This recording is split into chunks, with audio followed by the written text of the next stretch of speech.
What's up everybody, welcome to a brand new video on the channel, and just to say, I'm saying that very loosely because this is a compilation of a series that I actually made a while back. So obviously the audio quality will sound a bit different because it's an old mic, but the story is still a banger and I think it's honestly one of the most underrated series on the channel. So I figured we'd all show it some love, and with all that out of the way, enjoy. Hey Ross, sauce it up.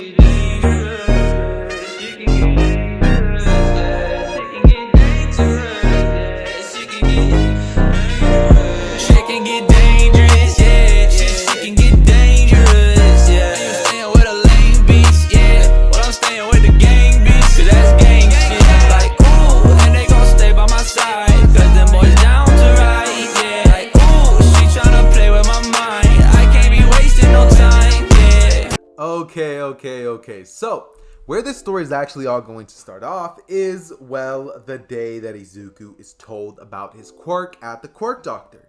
See, in this version of events, Deku's actually not going to have the same doctor that we had in the original canon, that being Dr. Ujiko. Instead, we're actually going to be having another random doctor, and let's just say that this guy is, he's pretty nice. So, that's really all we really care about. Anyways, Deku would proceed to go inside of the office with his mother, and there he would have his All Might toys.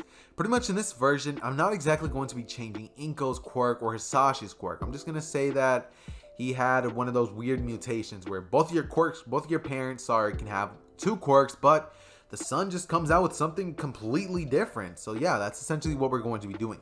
So anyways, the doctor would proceed to look over Deku's charts, and this is when he would tell Izuku what his quirk is. He would tell him that his quirk actually gives him the ability to transform many of his body parts into weapons. And we're actually going to basically give him not only that ability, but also the ability that Lady Nagant later gets when she gets gifted this quirk by All For One. And yes, I know guys, I know. Some of you guys may be like, yo, chill out Xehther, chill out. And come on bro, like Airwalk and Lady Nagant's quirk. I know this isn't What If Deku had Lady Nagant's quirk and Airwalk and that stuff, but we gotta do it.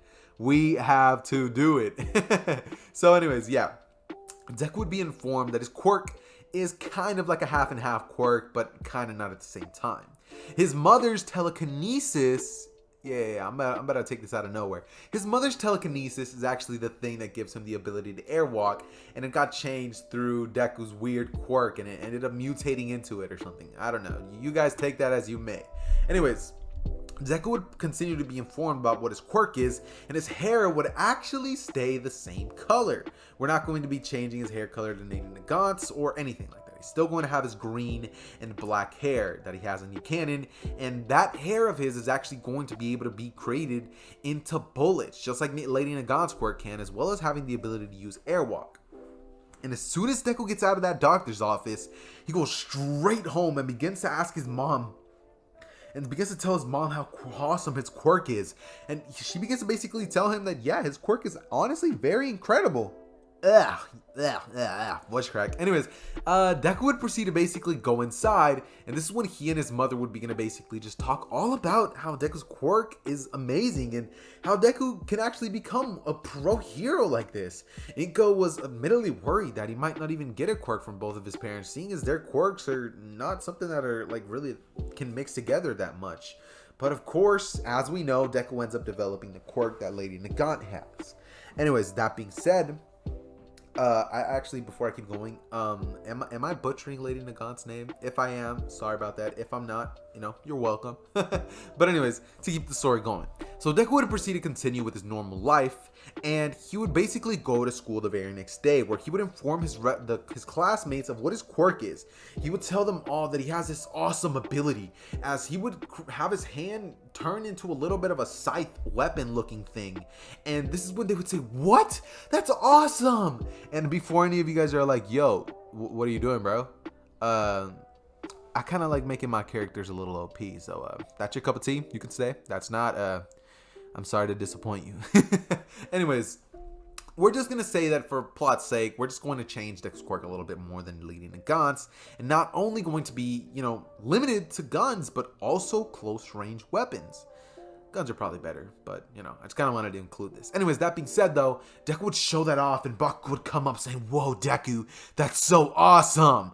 Looks like you didn't end up getting a bad quirk after all. You might even be able to keep up with me." As Bakugo would then think about that and then be like, "Did I really say that?" As we would then have Deku look at Bakugo and say, "Yeah, what do you say we start training together, Bakugo?" As Deku and Bakugo would look at each other, and Bakugo would smile at Deku as he would begin to say, "You're on, Deku. How about we train until we become pro heroes? Let's see who can become the #1. As he would say, "Of course I will, but I guess you could be a close second." As Deku would say, "No way, Bakugo. My quirk's just as amazing as yours, if not better." As Bakugo would say, "That right." And they would proceed to spend the next couple of years training. During these next couple of years, Deku would spend the big part of his life training with Bakugo, and he would end up learning how to use his quirk way more efficiently by the age of 10. During these couple of years, of course, Deku cannot be going crazy and doing this insane anime training that most people can, and he is limited due to his body and his age, which basically just allowed him to do basic conditioning training to make his body be up to par. At this point, Bakugo and Deku had the same body type that Bakugo had, seeing as he both definitely trained their bodies, and Bakugo's at the current level that he was right at the beginning of the story.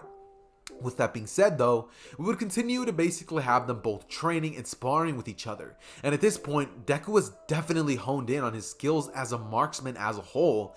And up to this point, nobody really knows about Deku too much, since he's not some famous kid, and he was never, taken into the agency which Hawks worked at, and he was actually just a normal boy. He ended up growing up with Bakugo, as I already stated, and they would basically just be training in a little bit of a broken down warehouse, as Deku had shot a bullet that basically grazed Bakugo, and during these last couple of years, he had basically ended up training his quirk more, and training with his aiming. Of course, he doesn't have some ability that makes him have perfect, precise aim, so the first couple of years were definitely a struggle, but it just came natural to him. Being a marksman and just having these weapons come off of him was just so normal, and he even had the ability to curve these bullets and make them move mid-air. Also, guys, if you guys can hear any birds chirping in the background, I do apologize for that, but there's nothing I can do about that. So, let's keep going. Anyways, at this point, we would have Bakugo and Deku stop their training, as Bakugo would wipe the sweat off of himself with a towel, as he would throw it at Deku, and Deku would say, "Dude, get that off of me."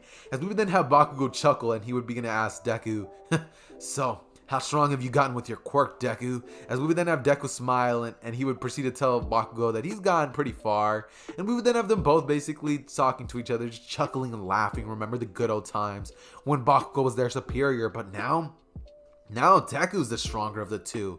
Seeing that he has a quirk which can quite literally, murder people and, take their whole lives, it's pretty, it's way more effective than some little explosion quirk. So, yeah.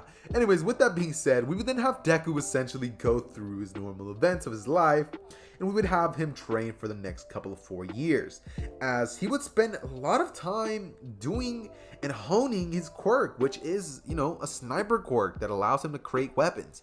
He would have gained the ability to create a little bit of a scythe thing that Goku Black uses, and he would like to use an eraser cannon, which instead of shooting a bullet, can shoot a straight laser beam. Yes, laser beam. Anyways, with that being said, though, we would then have Deku go through the next couple of, years, and he would end up doing a little bit of acrobatic training to basically teach himself how to stay in the air. And this is when he would now finally start to gain a grasp over his airwalk quirk. During the last couple of years, he didn't really spend too much time working on that, but now he is, and he started working on that and getting some help from Bakugo, seeing as he has some experience with getting into the air and using a quirk which allows him to basically fly in a sense. With this being said, Bakugo and Deku would basically definitely start training and getting more focused on that stuff, with Deku taking in double the time, and at night he would often go outside to the same abandoned warehouse and shoot some bottles and targets, as well as throwing discs in the air and trying to hit them from very far away, and setting up targets on top of roofs and just shooting them from a distance. At this point, he would have a range of about 3 miles, which is, pretty good, and Deku would then proceed to basically continue going through with his life for the next couple of years, up until the day of the Sludge Villain incident. At this point, Deku was very skilled with his airwalk quirk, seeing as that was basically the easiest part to control. It is very difficult, that being said, but when you're comparing it to a quirk that has to have you learn how to be a marksman, it's definitely a lot easier than something, like his other quirk. So with that being said, Deku learns his airwalk quirk very quickly. And Bakugo at this point is about 2 times stronger than his original canon self, being a lot more level-headed and less of a jerk, I guess you could say. As we would then have them both go through the class with the teacher coming in saying, "Oh my god, I'm not even going to hand these papers out since I know you all want to become heroes." As he would throw the papers in the air and everybody would start cheering, blasting their quirks. We would have the guy with the little eyeballs just pulling them out of nowhere. And then we would have Mr. Muscles over there just flexing out of nowhere. Just some funny scene type stuff. And this one we would have the teacher direct his attention towards Bakugo and Deku, as he would say, "You two are the strongest in the class at this point," as Deku would be sitting in the back having a pretty chiseled body. If I had to say what he looks like, I would say I'm gonna give him a little bit of an Eren Yeager look. No, I do not watch Attack on Titan, but I definitely can appreciate Eren's character design. He would be around that body type, not quite there, he doesn't have all those years to train, but his body would definitely be there. A lot of a smaller frame, since he would be about 5'11", with Bakugo being 5'9", since he's not that tall, but he definitely is pretty tall. That being said, though, we would then have Deku basically having that little man bun, and it would be green and black, just tied up with more of a chill and laid back attitude, as well as confidence that he has in canon. So he wouldn't exactly be the scaredy cat that we all know and love. Come on, we all gotta appreciate that. But All Might, that little, that sense of just amazingness we got from season 1 Deku. Anyways, that being said, we would then have the teacher basically tell them that they are most definitely going to become top 10 heroes with the way that they're going. And if they continue to go down this path and go to UA and be trained by pro heroes, they're definitely going to make it far. And he would proceed to basically wish them the best, as everybody in the class would say, "Yeah, Bakugo and Deku are pretty cool," as some of them would begin to debate whether who is the strongest, Bakugo or Deku. As we would proceed to basically have them both chuckle, and they would basically walk off, as Bakugo would ask Deku if he's willing to go train at the warehouse today, as Deku would say he doesn't really have the time today, as his mom actually wants to go out for some dinner, and he actually promised to take her out, as Bakugo would say, "Yeah, tell your mom I said hi." As we would then have Deku saying, "Will do," as we would walk off the same path that he did in canon. Sometimes your boy need a breath. Anyways, he would walk down that same path, and this is when he would get a strange feeling. As he would be walking down, he would actually notice that he feels like he's being watched, as a sludge villain would jump in out of nowhere. But before the sludge villain could actually get a hold of Deku's body, Deku would use airwalk to leap into the air and grab onto and jump from wall to wall, as he begins to basically wall climb using his airwalk, and he would proceed to basically get a safe distance from the sludge villain, as the sludge villain would say, "Hey kid, give me your body. I bet it'll be amazing with that great quirk of yours. Now get down here and be a good boy. I didn't know that freak was in town." As we would then have Deku saying, "You really think I'm gonna give my body up this quickly? In your dreams, pal." As he would charge up one of his energy beams and blast it straight at the sludge villain, as the sludge villain would, scream in pain. And as this is happening, All Might would actually see nothing but the sludge villain there, just basically screeching in agony, as he would say, "Detroit."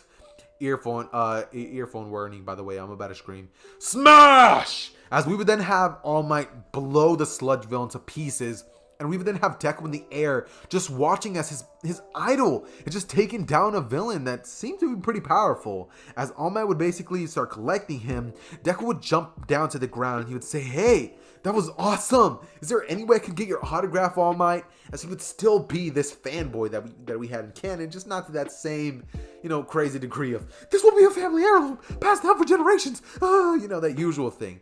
As we would then have All Might chuckle and say, "What's your quirk, kid? You fell down from the sky. You must have a flight quirk or something." As Deku would say, "Oh no, this is my quirk." As we would have 2 giant, sniper rifles come out of his arms, as he would then begin to jump into the air, doing a backflip and landing straight on solid air. As All Might would say, "Kid, that's incredible." As we would then have Deku basically say, "Well, yeah, that's essentially what my quirk is. It's kind of a little bit of a sniper quirk, with my mom's quirk giving me the ability to, walk on air." As All Might would just say, That's amazing, kid. As we would then have All Might basically say, I gotta go after signing the book. But in this version, I'm going to say that Deku doesn't actually end up grabbing onto All Might's quirk. I mean, not quirk, but leg, as he would then basically have All Might just jump off and go through his normal events like he does in canon. See, I'm going to then have Deku continue to train his quirk, which is Lady Nagants, as well as Airwalk for the next couple of 10 months with Bakugo, and we're actually not going to be giving Deku one for all. I don't think he really needs it in this version, seeing as if Lady Nagant can keep up with a damn near 50% Deku, I don't think that Deku's really going to be needing much. If this is how the story that I'm thinking in my head is going to go, then you'll most definitely not be needing something like that. With that being said, though, we will be continuing the story. Anyways, as I just established, All Might would walk off, and we would then have Deku basically smiling as he thinks that he just finished talking to a symbol of peace, his hero, his idol. Anyways, that being said, Deku would proceed to basically get his things together and just start walking home, as we would send a text to Bakugo letting him know that he actually just met their hero, as Bakugo would say, what? No way. And he would say, show me some proof, as Deku would send him a picture of his autograph, and Bakugo would get jealous and irked a little bit, as Deku would say, yep, I just met our hero, not you, as he would begin to tease Bakugo, and Bakugo would get a little angry. As Bakugo would say, well, that's besides the point. Are we going to train tomorrow and go to the place that we agreed on? As Deku would say, definitely. And in this version of events, I'm going to be saying that Mirio ends up getting the quirk of One for All, seeing as they don't exactly want to give it to anybody else. With that being said, though, we would then have Deku basically going through, our usual events. He would end up training for the next couple of 10 months with Bakugo, which would actually result in some very intense training. They would train their bodies a lot more than they did, and at this point, Deku would end up achieving Eren's body type, the exact same frame. And, he would be looking like a very attractive individual, if I do say myself. I have socks on, by the way, in case you're wondering. With that being said, though, we would then have we're going to cover Bakugo's training first. Bakugo during the 10 months would end up developing moves such as the AP shot, the howitzer impact, other long-range attacks, and he would actually have ended up refining his ability to stay in the air to the point where it's more like a flight quirk than just an explosion quirk. He's also gained the ability to shoot explosion from not only his arms, but his legs too. He can now shoot explosion kicks, sort of like the Adola burst, and it's something that definitely is going to help Bakugo in terms of fighting people close range. It's a pretty awesome upgrade to his quirk. With that being said, though, that's essentially just how Bakugo's stuff goes. By the time that he gets to this point, he would be about 2 times stronger, with more experience, and he would actually have a lot of combat knowledge, seeing as he ended up training with Deku, who, if he's gonna have weapons on his arms and sniper and like a airwalk quirk, I definitely see him learning martial arts. They would both end up learning different styles. Deku learning some street style boxing, as well as what's it called? Like a ninja fighting style, I guess you could say. Sort of like Itachi's fighting style, I guess you could say. Anyways, with that being said, Bakugo would learn something a little more brute forcey that would go along with his quirk a lot more, and that's essentially how their training would go. At this point, Deku's sniping abilities would be on par of that of Lady Nagants at the point in the manga. Yes, boys, we are making him this OP. Anyways, with that being said, though, we then have Deku basically going through the normal events, and Bakugo would basically go through, the same stuff as well. And we're now going to basically just skip on over to the day of the UA entrance exam. I was about to say sports festival, but no, entrance exam. On this particular day, we would of course have them both go through this, and they would end up taking the written exam, which they would end up passing. And also, I forgot to mention, Uraraka would actually not be met in this version, seeing as Deku's not exactly going to end up bumping into her because, well, he's not a klutz. With that being said, though, we would then have Bakugo and Deku continue to walk in through these events, and by the end of the test, Deku would actually end up getting a great score, about 80%, with Bakugo getting something near that same average, if not higher. With that being said, though, they would both end up going to their testing fields, which would actually end up being different, and of course, we would then have, our usual stuff going down. Deku would be waiting there as, of course, we gonna have him be one of the first people out, and Ida would come outside and just notice Deku's build and body frame, as he would begin to take note of every other student that's around and scouting out the competition in a sort of Ida fashion. As Deku would begin to basically notice a girl at the front who's just, meddling with her fingers and just messing around, and she's like, just like super nervous. Deku would proceed to basically walk over towards that direction, and this one Ida would walk up to him and grab his shoulders. He would say, "Were you about to distract that girl?" As Deku would say, "No." As Ida would say, "Do not say another word. Go back to where you were and leave her alone." As at this point, Deku would say, "Who the," you guys know the word, "are you talking to?" As Ida would proceed to say, "You did not just use that language towards me." As we would then have Deku grab Ida's arm off of him, and he would begin to crush Ida's arm. As Ida would begin to say, "You dare!" As he would use his explosion, his engine quirk to try to kick Deku straight in the face. But this is when Deku would jump up into the air with Ida's arm, and he would slam Ida into the ground with brute force, as Ida would get smashed into the ground and his face would get stained. As that happens, President Mike would say, "No fighting down there." As we would then have Deku basically walking away from Ida, and Ida would get up extremely embarrassed as everybody just saw him take that massive L. With that being said though, Deku would walk up to Araka, but before he could even say anything, President Mike would say, there's no time for, countdowns, go, go, go, go." As Deku would immediately use his airwalk quirk to get into a perfect distance from all of the robots, and he would instantly start blasting them from long range, using nothing but his sniper rifle on his arm that, Lady Nagant uses, and he would begin to start taking down villains left and right and center. He would destroy a total of 250 robots, not accounting their point value, so this would be about 500 at least points that he's ended up racking up. With that being said though, at this point Deku would be extremely, and I mean extremely, fatigued, seeing as he's never actually had to use this many bullets, but he wanted to show off and really show that he can be a capable hero. But in the stands, people like President Mike, Aizawa, and other pro heroes who were around during the time of Lady Nagant would begin to notice how this kid's quirk is so similar to hers, as they would begin to basically do some background checks and wonder if this is her son or something. Some kid that she threw in foster care or something. They would begin to do scans, and it's at this point that they would begin to basically start wondering to themselves if they should take him out and take care of him now, just in case he could be a threat in the future. But before that can happen, Neza would say, now, calm down. As he would say, let's see how he performs against the 0-pointer. If he shows acts of heroism, we will know that there's nothing to worry about. But if he does not, then we should be on high alert. As he would unleash the 0-pointer, and this is when Deku would notice the huge robot, as everybody would begin to run away, and he would notice that Uraraka stuck under some rubble.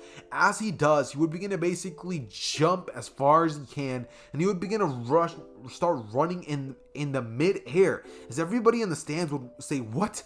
He can do that?" And they would say, "Yeah, weren't you watching earlier?" As some people were not paying that much attention to him at first. But this is when Deku would rush on over there and blast the debris off of her leg, as he would grab her arm, and he would then proceed to basically go as high as he can out of the 0-pointer's reach. As he would say, "Are you okay?" And she would say, "Yeah, but I think I sprained my..." And she would look down and say, "Oh my god!" And this is when she would tap Deku, saying, please don't fall, please don't fall, please don't fall. As we would have Deku basically lose his balance, and he would say, "Kid, take this off." As Araka would say, "Okay." And she would basically return the gravity to Deku. As Deku would basically say, "Okay." As he would create the biggest weapon he can. It would look a lot like All For One's final, hit towards All Might in their battle. And it would be a giant, behemoth of a weapon. As he would charge up a huge energy beam, and he would blast it straight at the 0-pointer's head, incinerating it completely. As the 0-pointer would then begin to fall onto the ground, and Deku would then proceed to look towards Uraraka as he says, "You okay?" But before he can even finish that sentence, Deku would collapse onto the ground. And this is when Deku would be taken to Recovery Girl, as Uraraka would just be in complete shock, and she would end up waiting for Deku. As Deku would wake up a couple of hours later, and we would end up having, the usual events happen. Oh wait, no, not usual, since this is a lot different than what happened. Anyways, Deku would wake up, and Uraraka would still be there. She would say, "Hey, you were passed out for quite a bit."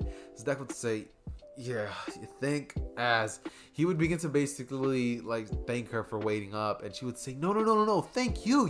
You saved my life." As Deku would say, "It was nothing. Don't worry about it." But Araka would say that it was everything, and that she begins to thank him for it. And this is when Deku would begin to basically smile, as Recovery Girl would walk up to him and basically tell Deku that, you know, well, he did actually very well in the exam, and that he'd most likely be getting in. She would tell him that his problem is nothing but stamina, so he should definitely go home and get some rest. Seeing as if she used her quirk, she might accidentally send this man 6 feet under. So with that being said, Deku would say, understood, and would go home as he would begin to get some rest. Following that, we would then have Bakugo and Deku basically looking at each other, as they would be wondering who's the strongest at this point. As Deku and Bakugo would actually, you know, at this point, oh, I forgot to mention, they ended up training at Dagoma Beach during the 10 months, and they ended up clearing it. So they would end up meeting at Dagoma Beach on this day, as it would be the day right before before their first day of UA. As Bakugo would have asked Deku if he's willing to have one last little sparring session before they get into that school of theirs. As Deku would say, of course he is, as at this point the score is a little uneven-ish. It would be about like 20 for Bakugo and like 60 wins for Deku. Deku would be thinking that this is going to be a lot easier, but he's in for a rude awakening. That being said though, Deku and Bakugo would basically walk off to the beach, and they would get themselves set up and situated. As Deku would put on a pretty comfy fit that has no sleeves on it, of course, and he'd be wearing one of those shirts that can show off his body ripped as ever, as he would be wearing some normal joggers and some pretty comfy shoes, as he's just telling Bakugo that they'll get over this pretty quickly. So Bakugo would get pretty irritated, and we would then have Bakugo and Deku stare down at each other, as they would say, "Well, you ready?" As they would look towards each other and say, "You bet I am." As Deku would lunge at Bakugo. Okay, guys, Xehther's gone. No, but seriously, where we had left off on the last part, I had pretty much said, and this one, Deku would proceed to lunge at Bakugo, and this is when Bakugo would pretty much proceed to spin in the air, using his explosions, as he would basically jump on over Deku, but Deku would have actually been expecting this, as he would slide onto the ground, and he would shoot his blaster straight at Bakugo's face, actually blinding him. The gun that he would have actually created would have been something that shoots out smoke grenades, and he would have blasted that straight into Bakugo's face, sending him flying back. As Deku would proceed to get up, and he would then create a giant scythe in his hand, as he would then proceed to blitz on over to Bakugo, and he would then proceed to use the air to basically get even with Bakugo, as he was actually maneuvering in the air, shooting nothing but AP shots at, you know, our boy Deku, but your boy is a sniper. So he would then jump back doing a flip, as he would then aim his arm and shoot Bakugo in the leg with 2 sniper bullets just to graze him, since he doesn't exactly want to kill him, and the bullets that he's actually using are plastic, just to make sure that he doesn't harm Bakugo too much. That being said though, he would continue to basically whip out 2 submachine guns from his arms, as he would then blast them towards Bakugo, and Bakugo would start getting overwhelmed by all of the bullets, as Bakugo would say enough, and he would blast a giant amount of you know, dirt into the air, as, you know, Deku would have ended up getting blinded by all that and not know where Bakugo is. But since Deku doesn't know, what makes you guys think that Bakugo would? As Deku would proceed to change his locations, and as soon as Bakugo would actually try to blitz over to Deku and catch him off guard, Deku would actually be gone, and he would actually be at the opposite side, as he would blast Bakugo in the head with a clean shot, knocking Bakugo onto the ground, and Deku would proceed to basically flip on over to Bakugo, as he would smack him in the back of the head on some Uzumaki barrage type stuff. And this is when Bakugo would actually drop down and start holding the back of his head, and he would say, what'd you have to take it so far for? As Deku would say, calm down, you would have done the same thing to me if the opportunity presented itself. As Bakugo would say, guess you're kinda right. Well, looks like the score's 20-61 now. Doesn't look too good for me. As Deku would proceed to say, yeah, I guess. And this is when we would then basically have them both just laugh a little bit, and they would then end up going their own separate ways, getting ready for the big day tomorrow, seeing as that's their first day of school. Before they actually leave, however, Bakugo would ask Deku if he wants to walk over there with him, as Deku would say, of course, and they're going to meet each other in the train station the very next day. That being said, we're just gonna skip on over to that, and Naruto and Bakugo would end up meeting each other as they would fist bump, and they would end up basically saying that this is about to be awesome. The school of their dreams. They finally made it. And Bakugo would then proceed to say, who do you think the teacher's gonna be? As Deku would proceed to say that he doesn't know, but he hopes it's somebody strong, seeing as he knows that all the teachers in UA are pro heroes. He's hoping that it can be somebody who can actually help him with his quirk. But he actually does know that one hero there actually can. This being the hero Snipe. Yes, sir. You guys know what's gonna happen with him in this series. That being said, though, guys, we would then have Deku and Bakugo basically walking in class, and this time they would actually pick different seats than they do in canon. They would be in like the middle row, and as you know, Deku and Bakugo were sitting down just talking. This is when they would basically have a couple of the other students arrive in the class a little later, about 10 minutes, and a lot of the girls would actually notice Deku in the back with his little man bun hair and everything just looking ripped. They would immediately take a lot of liking towards him. All the more bolder girls would definitely end up looking towards him.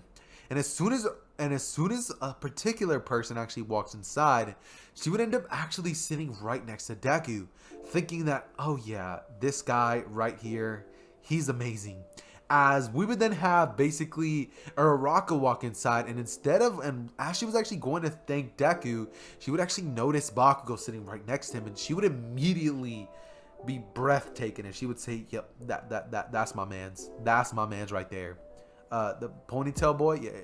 Thank you. Next, as we would then basically have Uraraka and Bakugo talking a bit, and Uraraka would say, "Is that your friend over there?" As Bakugo would say, "Yeah, that's Deku."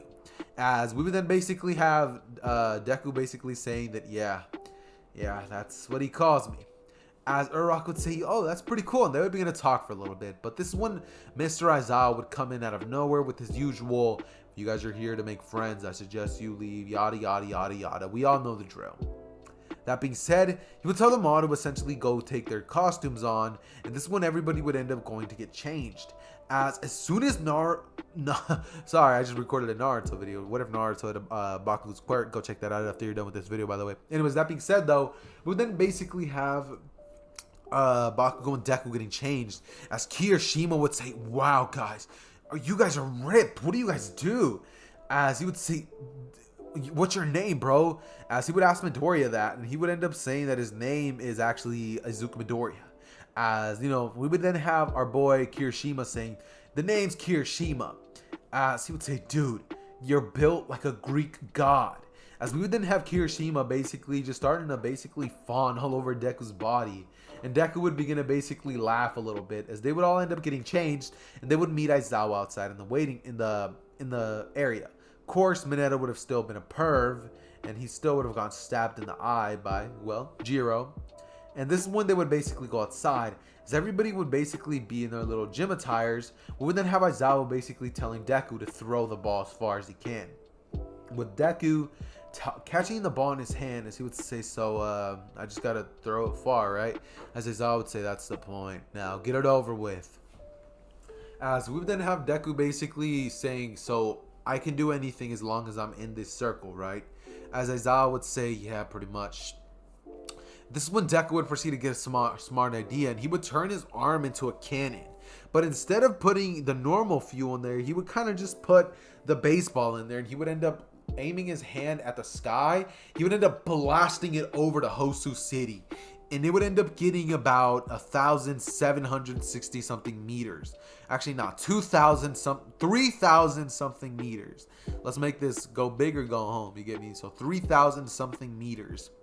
We would then have Aizawa show the rest of the class, and everybody would be extremely hyped about what they're going to be doing. That being said, everybody else would go up there and would get these same exact scores as in canon, except Bakugo would get double the score that he actually got in the original. And we would then have Deku and Bakugo basically just going through this portion of this exam, going through it relatively easily. Bakugo would do better in some parts that, you know, Deku wasn't that, you know, well suited for, and Deku would do better in other sections than Bakugo, meaning that Bakugo and Deku would be top 1 and 2, with Deku being 1, of course, seeing as you know, this is the main character. That being said, though, we would then basically have them end all of the tests, as they would end up getting amazing scores on the long jump, seeing as Deku can pretty much just walk over it, and the Bakugo can just fly over it essentially. And on the grip strength test, they both would have instantly shattered that thing. In terms of the normal side-to-side steps, they definitely would have done amazing in terms of that stuff. And Bakugo would have had an upper hand, seeing as he has the explosions. So he could just go bam, bam, bam, bam, bam, bam, bam, bam, bam, bam, bam, side to side, you get me? That being said, though, we would then essentially have Bakugo and Deku smiling and putting on their jackets afterwards.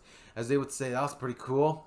As this is when a girl with black hair and a ponytail would be looking at Deku, kind of, biting on her nail a little bit. She's kind of nervous every time that she looks at him.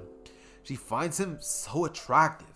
We would then basically have Deku walking off with Bakugo, as this girl, actually being Momo Yaoyorozu, I'm pretty sure all you guys could tell this was going to be the ship, would end up basically grabbing onto Deku's shoulder. She would say, hey, I saw you back there in the quirk exam. Your name is Izuku Midoriya, right? As we would then have Deku saying, yeah, you're Momo Yaoyorozu, right? She would say, oh, yeah, you know my name? As Deku would say, of course I do. Of course I would have noticed the prettiest girl in the class. As we would then have her blush a little bit, and Deku would then basically lean on the wall a little bit as he would say, so, what's up? As we would then basically have Momo just like looking down a little bit, and she would say that, I thought you were really impressive. As Deku would then proceed to basically chuckle a little bit and say, yeah, I think you're pretty attractive too. As we would then basically have Momo and Deku be towards the wall, as Deku would essentially proceed to look towards Momo and would put his hand on the wall, as he would basically have Momo trapped a little bit. And this is when he would basically ask if she wants to go out sometime. As Momo would just go dark red, she'd be tomato, and she would basically not know what to say. She'd be like tickling her fingers on some weird Araka stuff. She'd say, yeah, when? As Deku would say, how about tomorrow night? It'd be pretty cool, after school. As, we would then have Momo saying, yeah, totally. As, of course, we're then basically going to skip on over to the next day, which, you already know, guys, we're definitely going to be having to have the heroes versus villains the very next day. Of course, everything that you guys would expect to happen in this event, leading up to this event, would happen as normal. We would have Deku and Bakugo basically hanging out, creating their own separate friend group other than Uraraka and Ida. Instead, the friend group would actually go as follows. We would actually have Kirishima, Deku, Bakugo, and Uraraka being like the main group of friends, with Momo actually tagging along with Deku more and just trying to get to know him a little bit more, with Momo and Deku occasionally flirting here and there. That being said, though, we then essentially cut to the heroes versus villains, where All Might says, I am here, walking in like a normal person, as he would then basically explain to all of them that they're going to be taking this really dope quirk assessment. And this is when we would then have everybody get their cool like hero suits. As for cool purposes, I'm gonna say that Deku's hero costume is, it kind of looks like an Anbu costume, but just like the super modern version. And what I mean by Anbu costume is that he would basically have like a sleeveless version of the Anbu costume, because he can turn his arms into weapons, so he kind of needs them to be exposed. That being said, though, we then essentially have your boy Deku just basically going through the normal events, and as soon as he comes out, oh, class 1A females, they're drooling a little bit. That's all I'm gonna say. They drooling a little bit. My boy Deku looking kind of fresh. That being said, though, we'll then essentially have Deku be announced the teams by All Might. As of course, we gotta have our boy Bakugo and Deku on the same team. I feel sorry for whoever's gonna face them. And who are they gonna face? You may be wondering. Oh yeah, they're gonna fight Kirishima and Todoroki. This battle is going to be a lot of fun to cover. Since Momo would of course be with our boy Mineta, before they can even go onto their own teams, before Mineta could even be all over Momo and being like a creep like he normally is, Deku would actually end up walking over to him and telling him that if he touches her or so much as looks at her, he's gonna put a bullet in his brain and send him 6 feet under. As he would turn his arm into a sniper that Lady Nagant has in the little thumbnail, I guess we could say. We would then basically have Mineta saying, yes, it won't happen. As we would then basically have Deku saying good. as we would essentially then have Deku pretty much just going inside with Bakugo, as they would say, so what's the plan? As Bakugo would say, I'll handle Icy Hot, you handle, Hardening Boy over there. As we would then have Deku basically say, don't you mean Kirishima? As Bakugo would say, you know what I mean. That's just the nickname I gave him. As Deku would say, oh, so you're giving other people your little nicknames, huh? As Bakugo would say, shut it, they're coming. As, we would of course have Kirishima running in there, as he would be, reeling his arm back, ready to punch Bakugo. But as that happens, Bakugo would just say, you can handle this, right? As Deku would say, of course I can. As Bakugo would explode away from there, dodging the punch, leaving Deku to be open. As he would create two giant scythes, he would then be able to not hold back that much, because Kirishima's hardening quirk would make it a lot easier for Deku to actually use his abilities to the fullest. He wouldn't quite be able to use his airwalk ability, so not many of the people in the class would even realize. And actually, let's say that in the quirk exam he didn't even use airwalk. He's gonna whip it out later on just to shock them all. That being said, though, let's just say that instead of that, he just jumped and he was able to clear the whole thing on some superhuman stuff. That being said, though, we would then basically have Deku fighting against Kirishima. He would then end up, taking out some bullets and just running away from Kirishima, having some fun, using him as a little bit of target practice. Deku would proceed to wear down Kirishima's hardening until he would begin to crack. And this is when Deku would proceed to basically, turn the corners. Kirishima was running at him saying, don't run away, be a man. We would then basically have Deku say that he is one. As he would turn the corner, Kirishima would then get slammed in with like a little piece of I guess you could say Deku would just come in and punch this man on the crack, sending Kirishima crashing into the wall and shattering that piece that Deku punched. As he would then end up, shaking his hand a little bit, seeing as that quite hurt a lot. And we would then basically have Bakugo going over to Todoroki, as that entire area would be frozen. But seeing as Bakugo has the gauntlets that can pretty much regulate and make his hands sweat a lot, that wouldn't be an issue whatsoever. Bakugo would proceed to dominate this man. I know he has his ice, but Bakugo would just proceed to destroy it, just as he did in the festival. And he would end up approaching Todoroki. As Todoroki wouldn't be able to keep him away, Bakugo would end up obliterating this man. I mean, atomizing this man with his explosions, sending Todoroki flying into the next room. And he would end up touching the bomb, as they would end up actually winning. And the rest of the people would end up having their normal events happen per usual. Everybody would, have their normal stuff happen. And, our normal stuff would, pretty much be going down. Not gonna lie, guys, I kind of cut the recording a little bit, but, your boy back. That being said, though, as I was saying, essentially that entire day would pretty much play out, as everything else would be per usual, and honestly, everything else doesn't really matter. Now we're gonna get on over to the juicy stuff. Our boy Deku would end up basically getting changed into his outfit that he was gonna wear with Momo. And after school, Momo would immediately ask Deku where they're gonna go, as Deku would actually end up saying that first he wants to take her number down. As Momo would say, oh yeah, right, I totally forgot about that yesterday. Sorry for running off, I just got so nervous. As Deku would say that it's fine, and he would then end up saying, so how are they gonna get there? She wants to take the train or something? As Momo would say, oh, I kind of already had that set up for us. As Deku would then see a limousine and a butler just waiting for them. As Deku would say, what? You're filthy stinking rich. As he would look straight towards her, and she would then say, is this too much? As Deku would say, a little bit. How about we just walk there? As Momo would kind of look down a little bit, and Deku would then say, or we could do your way. As Momo would begin to smile, and we would then essentially have Deku just go through this and basically hang out with Momo. He would have a pretty good time. That being said, though, we would then basically have Momo and Deku arrive at the fanciest restaurant in all of Japan.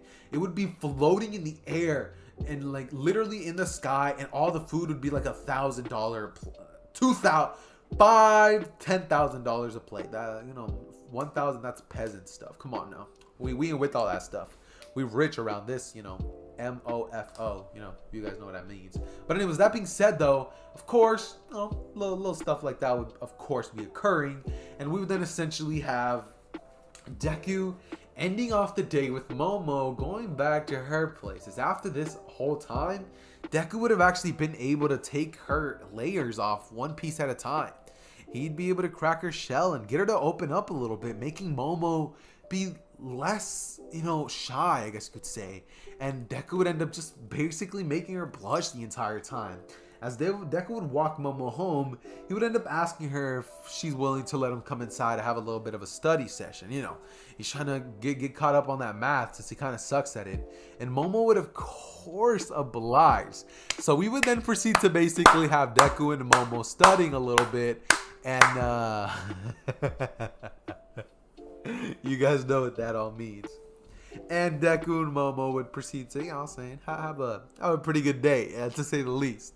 That being said, though, guys, this is one we're basically going to have everybody essentially go back to Class 1A, and they would end up basically just going through with the rest of their days.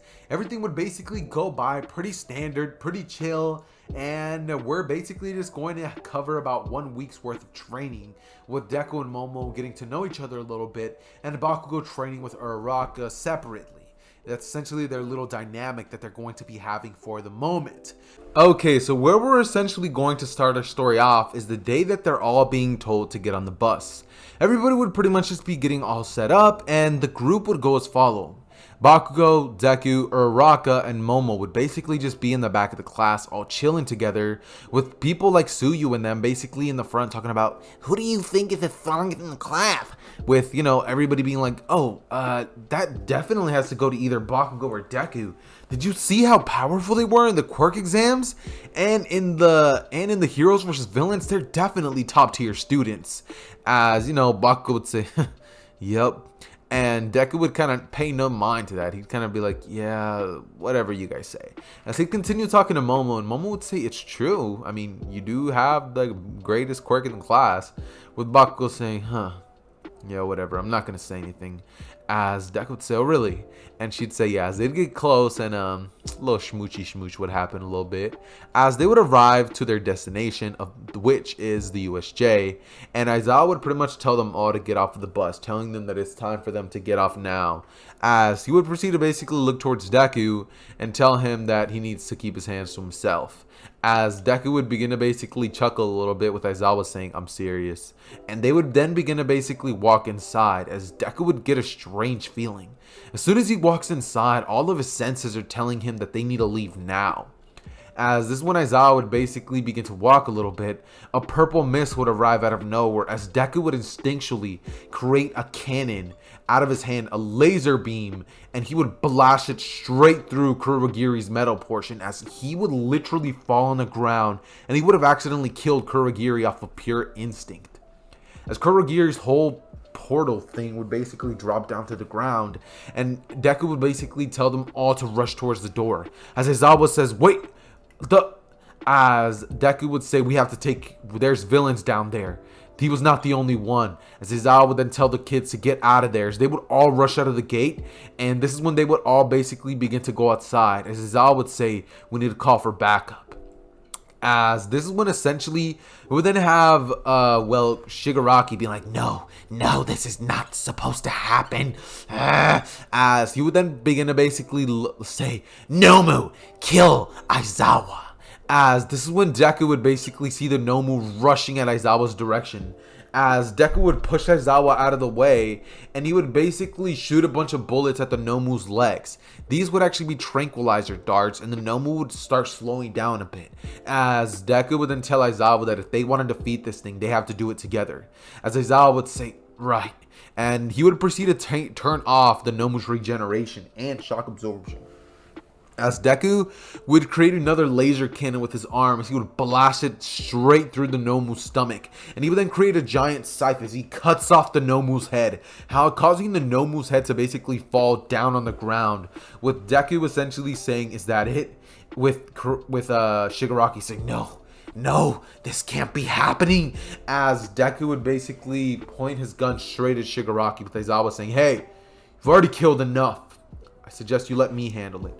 with Deku saying that thing wasn't alive in the first place. He would then point his weapon straight towards Shigaraki, and he would shoot him at a point which would actually knock him out instead of killing him, with Aizawa basically telling Deku that he just needs to call for backup and the heroes will pretty much take care of the cleanup, with Aizawa and 13 jumping down there to basically hold off any villains that would try to run off.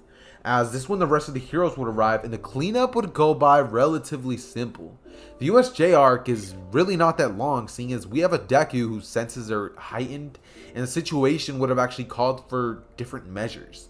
This would then lead us into the 1 week training break, 1 week training break, which would essentially consist of Deku, Uraraka, Bakugo, and Momo essentially all pretty much just hanging out together and training their quirks during the 1 week. Momo's training would essentially consist of her speeding up the time that it takes her to create things, as well as hand-to-hand combat with a bow staff and shield. Uraraka's would consist of basically training her gravity quirk to make it so that she can use it with more finesse and not exactly have to throw up every 5 seconds after she uses it. This would then lead them into both actually having a lot greater uses of their quirks, and Bakugo and Deku would have basically been overlooking their training, as well as going on a couple of double dates, and Deku and Bakugo would have done a couple of sparring sessions with, Deku and Bakugo being a little even, seeing as Deku didn't want to embarrass Bakugo too bad in front of his lady. So he would let Bakugo win every now and then, as he would make them both think that they're pretty much even, but they're not. This would pretty much lead us into what is essentially going to be them returning back to class. As soon as they do, they would basically just be having a normal day of school up until the final class of the day, in which a bunch of other UA students would basically be standing outside, as they would basically be saying, "Look, that's class 1A, the ones that fought against the villains. I hear that Izuku Midoriya kid actually ended up taking care of the boss." As they would begin to mutter in the background, and some kid with blonde hair would come in out of nowhere, this being Monoma, who says, "Ha! Class 1A, what a joke. I can't believe that teacher let the villains break in." As Aizawa would actually turn the corner, and Monoma would then be right about to say something to Aizawa, as Kendo would smack Monoma across the head, telling Aizawa that he's sorry for his little friend here. As Aizawa would say it's whatever, and he would go back inside to sleep. As this is when Deku would proceed to basically go outside and tell them off they can please get out of their way, seeing as they just want to get home. And the other classes would immediately oblige as soon as Deku said that. With that meaning, Bakugo would never even have to say anything like extras to the other classes. So in terms of the UA Sports Festival, they'd be a much more favorable class to win, as none of the other classes would exactly be gutting for them, and Shinso would have no real reason to, not really do too much, I guess you could say. Okay, that being said, we would then basically we would then essentially be talking about what's it called? I kind of jumbled my mind a little bit. Oh yeah, sorry. We're basically gonna be skipping on over to the day of the UA Sports Festival, to which a couple of things are definitely going to be happening. Okay, number one. As soon as they arrive, Deku would actually be told that he actually has to be the one to give the speech, seeing as he was actually the one who got the highest score and it wasn't Bakugo this time. This would lead into Deku essentially going up to the podium and giving a great speech, which would actually inspire people to actually try their best, with Bakugo not exactly making the classes gut for them as either, and this would then lead into Midnight telling them all that they have to get ready for the quirk for the race. As all of them would basically go to the changing rooms and put on their outfits, as Deku and Momo would sneak off to have a little study session, if you get what I'm saying. And this is when they would basically all go outside. As Deku would tell Momo good luck, they would immediately start the race, with Todoroki using his ice quirk, but Momo would have been fast on her feet. She would have created her staff and would have basically jumped up onto the air, using it as a catapult to dodge the ice attacks. She would then create some ice skates, and she'd basically plop on the ground, and she wasn't able to move for a while, but then she finally started skating over the ice. As everybody else would do their normal maneuvers, Uraraka would get some assistance from Bakugo, and Deku would ask Momo if she needs some help, which Momo says that she doesn't, and this is when Deku would decide that he's going to bust something out that he didn't think he was going to have to for another couple of another couple of rounds, but Deku would decide that it's now or never. He might as well get first place as he already can. As Deku would then use his airwalk quirk, and he would begin to basically straight up sprint to the other side of the finish line, dodging each and every single one of the obstacle courses, and Deku would essentially win. He would get the first place headband, and as soon as that happens, everybody would be gutting for Deku's team, but Deku would give them a stare right back, which would actually force a lot of them to actually get a little scared of Deku, and a lot of the teams would actually decide, yeah, let's not go for that kid, seeing as he actually looks like he could actually do some damage. As in terms of what Deku's team is going to be, his team would essentially be looking like Uraraka, Momo, Bakugo, and himself. Their whole squad would basically have Deku being on the bottom, with Bakugo being on the top, seeing as he can provide some battle combat with his explosions, and Deku would decide that his strategy is going to be pretty easy. He would tell Uraraka to make each and every single one of them weightless for 5 minutes, and she would say that she's going to be able to do that, but on the last couple seconds, they might fall. As this is when Deku would say that it's okay and that they don't need that much time, that he can also support them up in the air with nothing but his raw physical strength for the last minute, seeing as Uraraka can only have her quirk active for 4 minutes at a time. This would then lead into everybody getting on top of Deku, with him being at the bottom, Momo basically holding up Bakugo, and Uraraka as well, as she would make everybody weightless, and Deku would then proceed to airwalk up to the air. As the entire battle would start, the first person to try to go up to them would definitely be Todoroki. He would have decided that he's going to get a little bit of revenge to Bakugo after what he had done to him on the last time. As he would try it, but Deku would just go way higher than Todoroki can reach at a safe distance, and Bakugo would shoot a couple of AP shots at the ice, warning Todoroki that if he gets closer, he'll break the ice underneath him and he'll send Todoroki flying 60 feet down. As Todoroki would have ended up getting the hint, and it would definitely help out with what they're essentially going to be doing. This would then proceed to lead into the the next portion, which is essentially going to be the battles. Every single person on Deku's team, as well as Todoroki's team, and a couple random people would have ended up passing, leading into the battles. Everybody would go into the waiting rooms, and seeing as they're all pretty much friends, the only one who would be declaring war would be Todoroki, and everybody else would pretty much just be chill with each other. As the first battle would be announced, that it's actually going to be Deku versus Todoroki this time, instead of Shinso. And Bakugo is actually going to be the one who has to fight Shinso, which he doesn't have one for all, by the way, and Shinso definitely will make him talk. So Bakugo, say bye-bye, Bakugo. Bye-bye, Bakugo. Yeah, he ends up losing. Deku would get into the ring with Shinso, and I'm not going to lie to you guys, I did that because, all jokes aside, if Deku were to fight against Shinso, he would definitely lose, just due to Shinso's sheer little quirk that he has, mind erasing. And after Bakugo's battle, Bakugo would have definitely been able to tell Deku what happened after that. But we're now going to cover Todoroki. As soon as the battle with Todoroki would start, Deku would decide that it's going to be the best course of action to try to get his distance from Todoroki, seeing as he's most likely going to use a giant ice attack to try to defeat him first try. As Deku would use his airwalk quirk to get as far from Todoroki as he can, Todoroki would then try to shoot icicles at him, but they wouldn't even be able to reach that distance. As Deku would create a small submachine gun, and he would start blasting a couple of pellets at Todoroki, at his feet, arms, and body area, which would basically weaken Todoroki slowly but surely. He would then shoot a poison dart at Todoroki, which would weaken him severely, and would actually cause Todoroki to pretty much fall onto one knee. As after that point, Deku would create a little bit of a... Deku would pretty much just use his airwalk quirk to jump down over there, and he would literally backhand with his leg the ever living, out of Bakugo. You guys know the word. And Bakugo would essentially get knocked out. After this would pretty much lead us into the next battle, which is essentially going to be Deku versus Sato. No. Deku versus Tape Boy. Yeah, Tape Boy. And do I even have to cover this battle, boys? This would be a one-sided stomp. What is Tape Boy gonna do? Yeah, he would wrap him up in the tape, but as soon as he does that, Deku would just create a scythe with his arm, ripping it off, and he would blitz this man as he would just kick him straight out of the arena, face first into the grass. As Bakugo, as I said, he would warn Deku about what Shinso's power is and how he actually ended up getting brainwashed by his ability.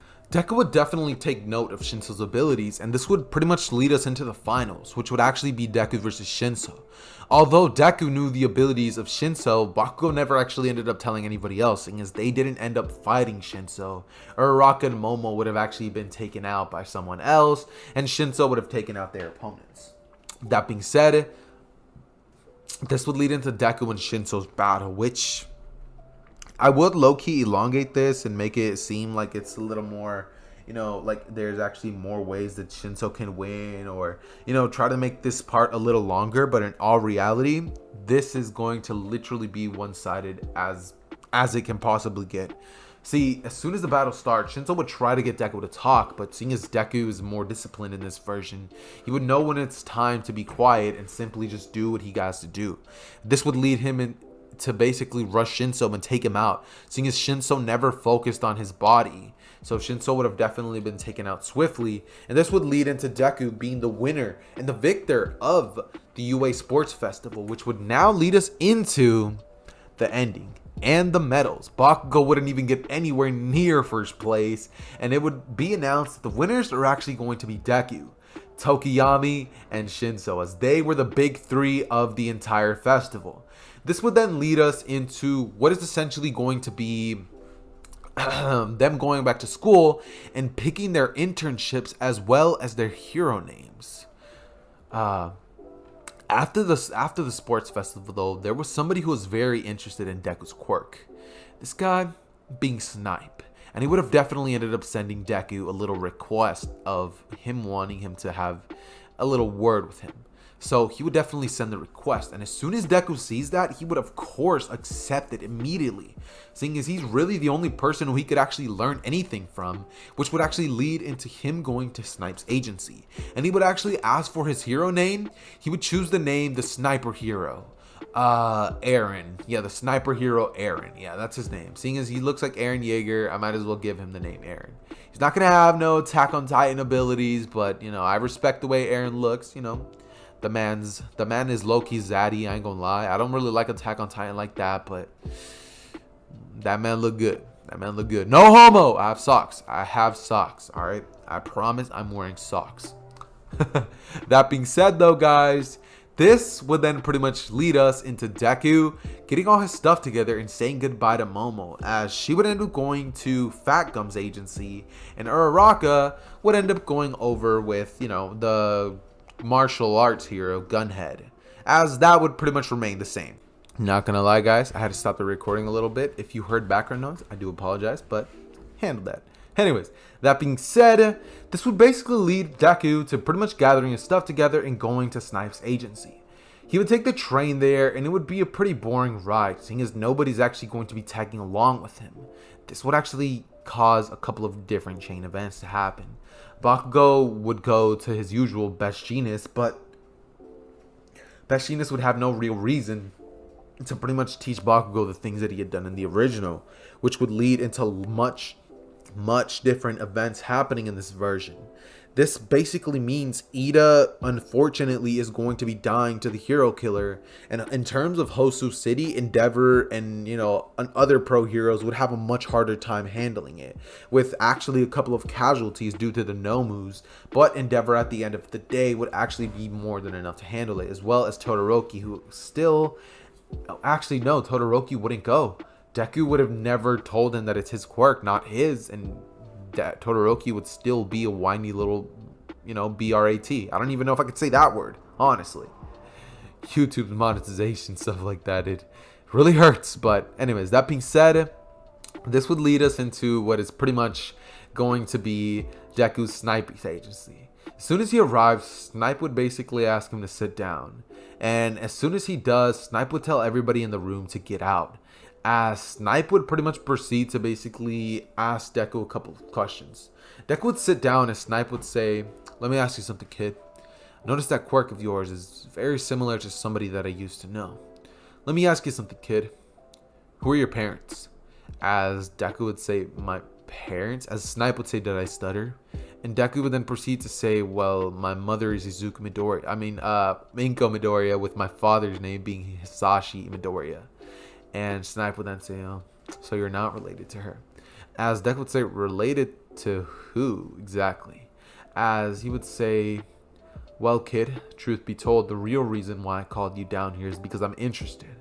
I'm interested in your ability that you have, which can create weapons out of your limbs. It's something that's definitely very useful, and it's something that I have a lot of interest in, seeing as I know a previous hero who actually had even better quirk than mine. She would definitely be the #1 sniper hero in the world right now if it wasn't for me. As Deku would say, that's so. I guess this actually does make you the second hero. As soon as I graduate, I'm taking that spot. As Snipe would say, funny kid. As Deku would basically create a sniper out of his hand and he would aim it right at Snipe, saying, think I'm kidding? As he would put his boots on top of the table and he would basically tell Snipe, now, why are you treating me the way you are right now? Speak. As Snipe would say, gutsy, aren't you, kid? As Deku would proceed to say, a little bit. As Snipe would then proceed to look towards him and say, well, she was a previous hero who turned bad and ended up going against what her orders would, which led her to actually being taken to the prison of Tartarus. And I needed to make sure that you weren't working with her or affiliated with her in any single way.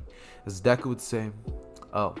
And he would take away the weapon, as he would say, understandable. It all makes sense. As Snipe would say, yeah, a little bit. And Deku would then say, well, are you going to have a prejudice towards me just because my quirk's similar? Or are you going to be able to actually train me? Because if not, I can just go train myself if you'd like. And Snipe would then say, tell you what, kid. I'll train you if you can beat me at a sniping contest. Any weapon you want, anywhere, any place. As Deku would say, you're letting me choose? And Snipe would say, of course. As Deku would say, I don't really care. You can choose, honestly. I don't have the time to pick. As Snipe would look towards Deku and say, interesting.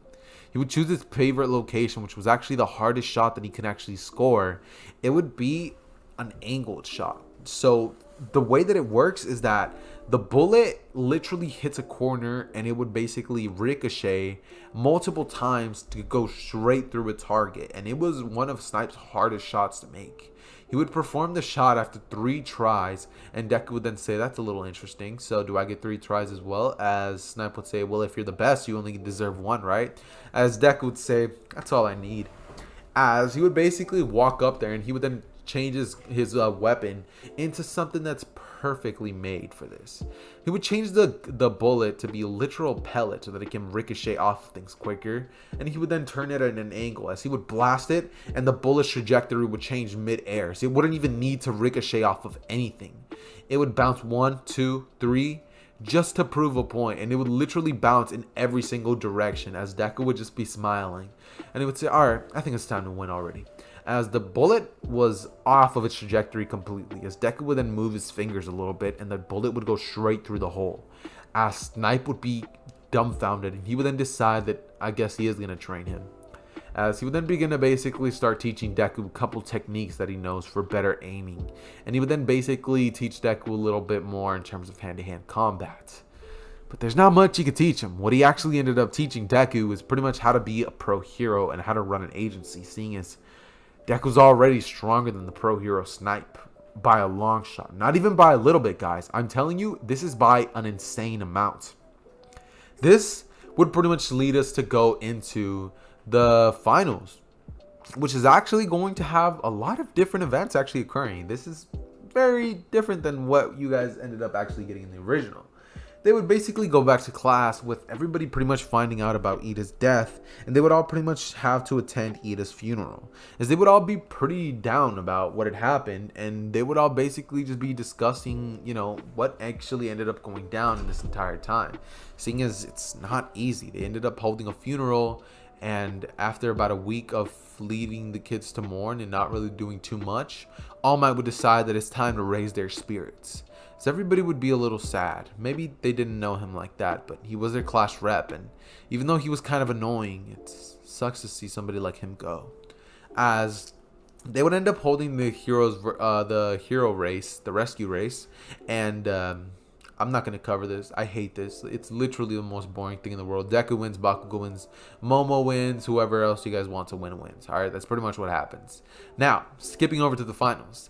Finals would pretty much be announced, and the team they wouldn't be told that yet. But in terms of training for this thing, Deku isn't worried in the slightest. Momo isn't either, but she ended up having to teach a couple of kids how to use, their time wisely and teaching them how to study, which would have actually ended up leading into her being extremely happy. This would lead to Deku pretty much helping her with tutoring the kids in their class, and after each tutor lesson, they would have a little bit of fun together, if you get what I'm putting down. Anyways, that being said, they would do a little bit of studying, the usual, nothing too crazy, and this would then lead us into going to the actual day. Deku would take the exam with Bakugo, Deku, and all of the people who pretty much passed that portion ending up passing, and this would then lead them into being told who they're going to be fighting up against. The teams would go as follows. Deku and Bakugo versus All Might. And oh, you could not have chosen a worse matchup. As soon as that was announced, Deku and Bakugo would smile towards each other as they would say that All Might or not, Symbol or Peace or not, they are going to absolutely destroy him. With All Might getting shivers down his spine, seeing as they didn't sound like they were joking whatsoever. And as soon as the battle starts, Deku would grab Bakugo's hands as he would throw him up into the air, with Bakugo pretty much staying above air level. And he would then basically ask Deku what the plan is, as Deku would basically just be walking up on literal air, as he would tell Bakugo that he wants him to distract him and he's going to hit his weak spot. As Bakugo would say, weak spot? What do you... As Deku would say, just trust me. I can tell All Might's been going down in terms of his stamina and power as of the latest years. I know what I'm talking about, Bakugo. Something to distract him and shoot a bunch of AP shots to get him off his guard. I'm going to be as high as I possibly can, out of All Might's range of sight, and I want you to distract him. Keep him focused on you for a while. As Bakugo would definitely do that, he would rush towards All Might saying, "Hey, All Might!" As he would rush towards him and shoot a couple of AP shots and explosions. Smoke would engulf the area as Deku would have just enough time to get out of All Might's sight. All Might would then lose track of where Deku was, and he would then have Bakugo, who pretty much is just continuing to wail on All Might. This would lead to All Might basically grabbing Bakugo by the face and smashing him down as he would punch him straight through a building wall. Bakugo would get back up severely injured as he would throw explosions straight at All Might and unleash a full-powered gauntlet onto him, as he was nervous, so the sweat was definitely racking up.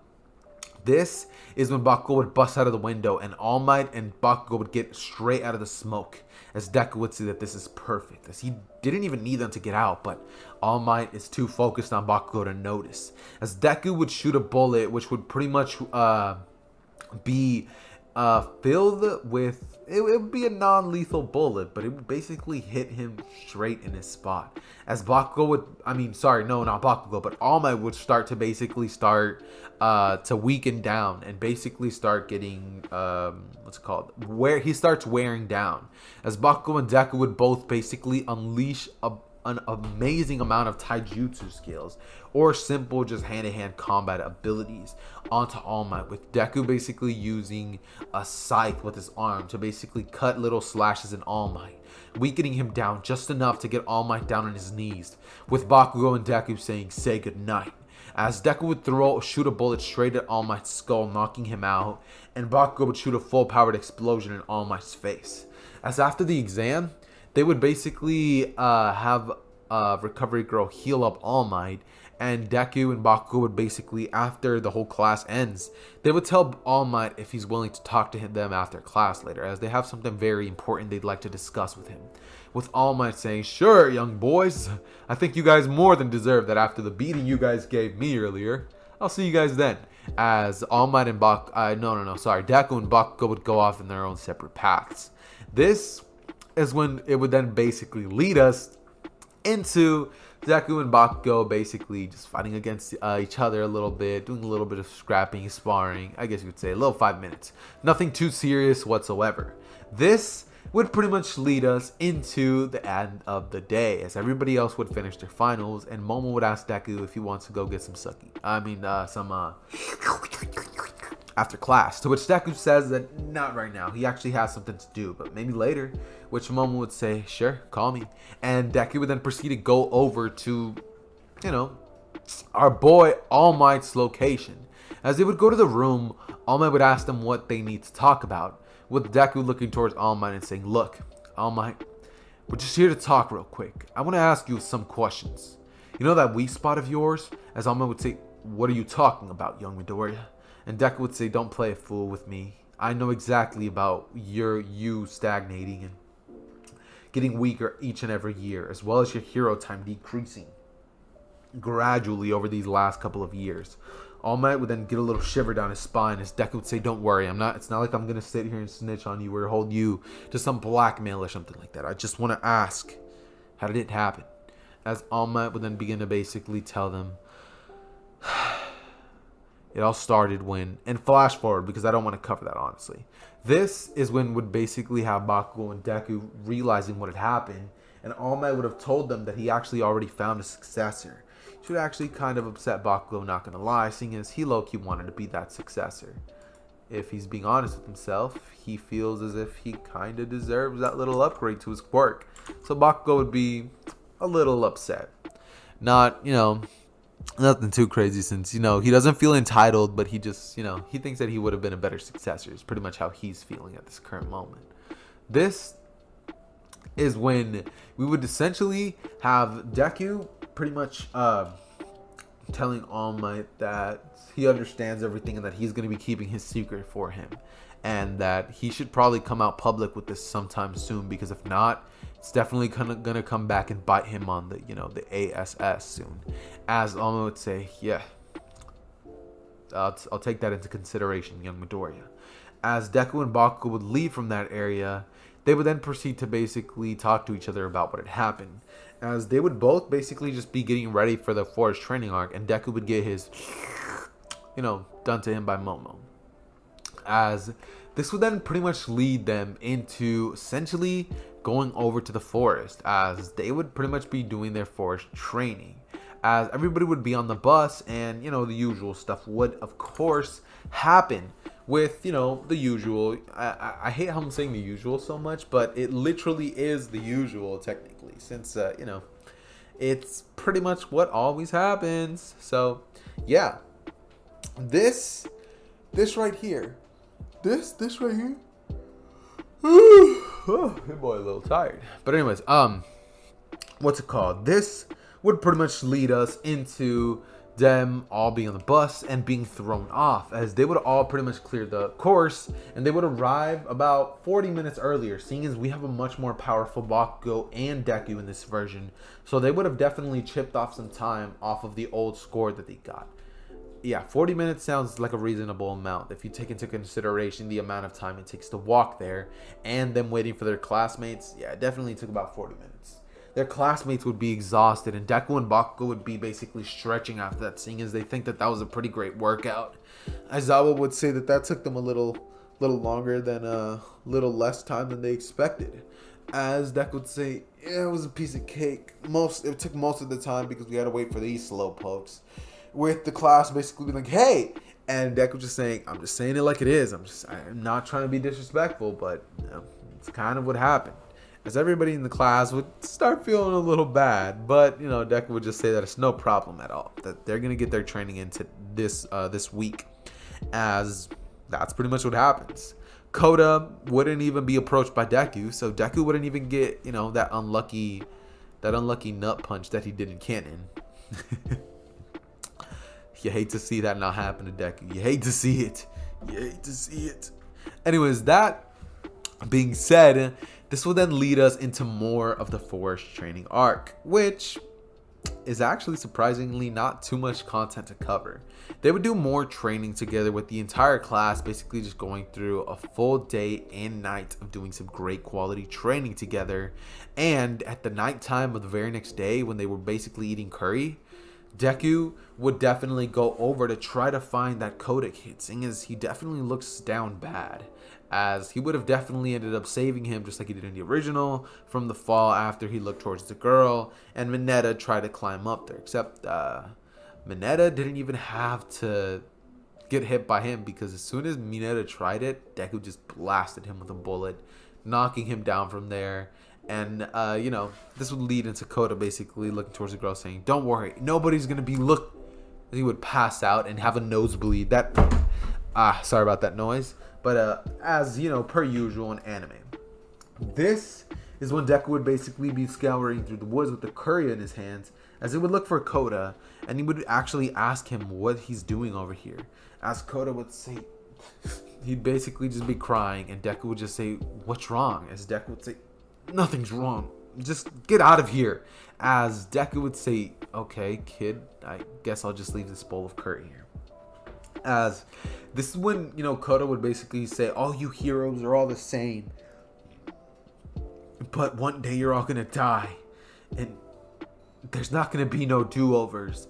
As Deku would hear that and basically just stand there and hear what Koda's going through for the next couple seconds, as out of nowhere a figure would come emerging from the darkness. As this would of course be Muscular. Muscular would come in out of nowhere and do his usual thing. His usual being pretty much what you guys would expect. He would pretty much proceed to, let me get a stretch real quick before I keep going, to take the cloak off and say, "Hey kid, do you know where some Katsuki Bakugo's at?" As Koda would say, it's you. You're the guy who," as Deku would come in out of nowhere saying, "Hey, get away from the kid." As Muscular would say, "Guess I'm gonna get to kill two, BRATS tonight." As Koda would just be totally terrified. He'd be shaking and say, You're the guy who killed my parents." Okay, so this story basically picks off right where I had left everything off. Deku had pretty much just proceeded to grab Koda out of the way of Muscular's punch, and this is when he would jump off, grabbing Koda off of the cliff, as Muscular would say, "That kid literally just jumped off to his death." As this is when Deku would turn around, turn his arm into a sniper, and blast a hole straight through Muscular's head.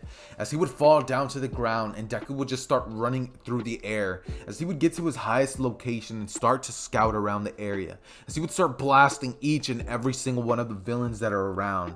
He would take down Dabi twice, Toga, the Nomu, Moonfish, what's it called?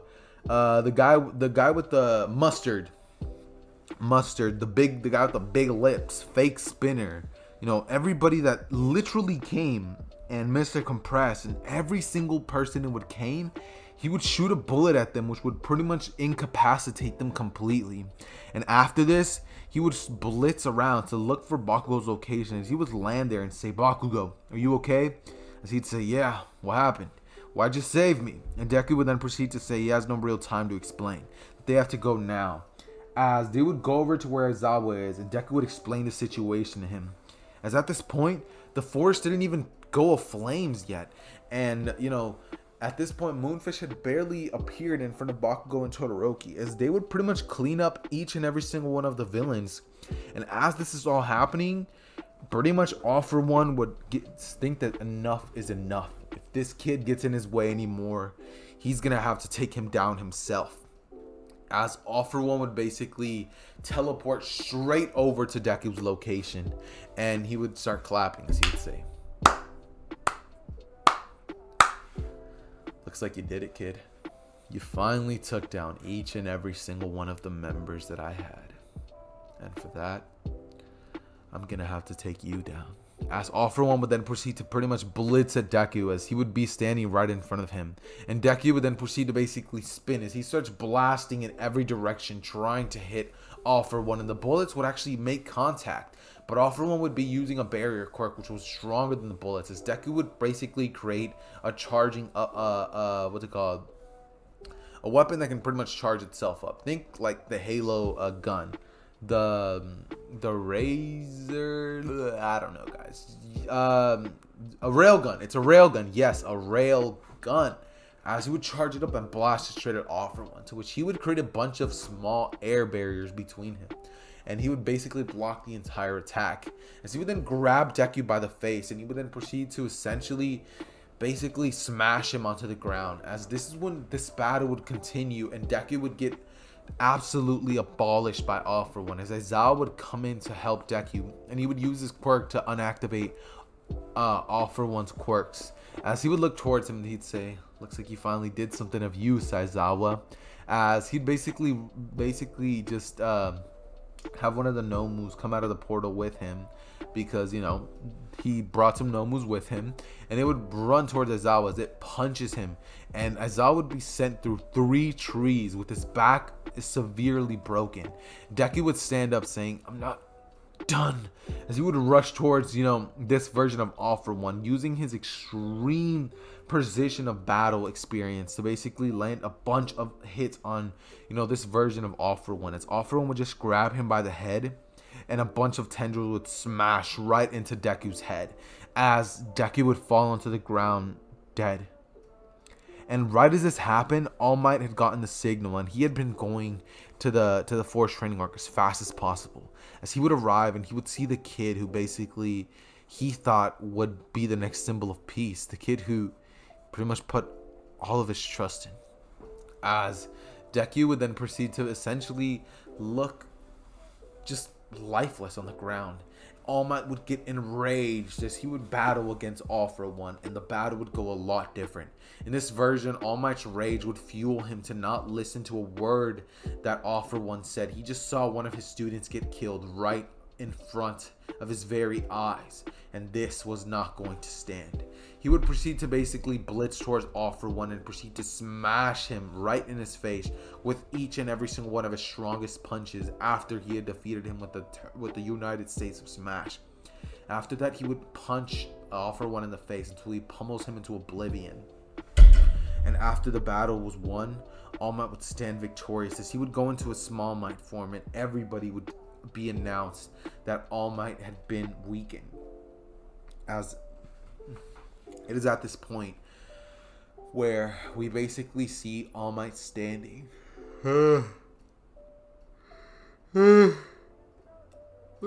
Snuck up on me. I'm pretty tired. Just recorded a 40-minute video before this, and your boy's out of energy. I ain't gonna lie to y'all. Your boy is out of energy. That being said, though, All Might would stand victorious as everybody would hold a funeral for Deku and Bakugo. Bakugo would be enraged. He'd be saddened. He'd be broken, depressed. The realization that Deku was truly gone would hit him like a truck. And it is after this that Bakugo would pretty much decide that he's going to, fulfill the mantle that this version of Deku had left behind. See, Deku is extremely broken, and I feel like some of you guys may be like, "Yo, why'd you do this to Deku? Are you just doing this to get your finale out faster?" No, I didn't do this to finish the series fast. I did it because this version of Deku, although extremely powerful, just can't beat All For One.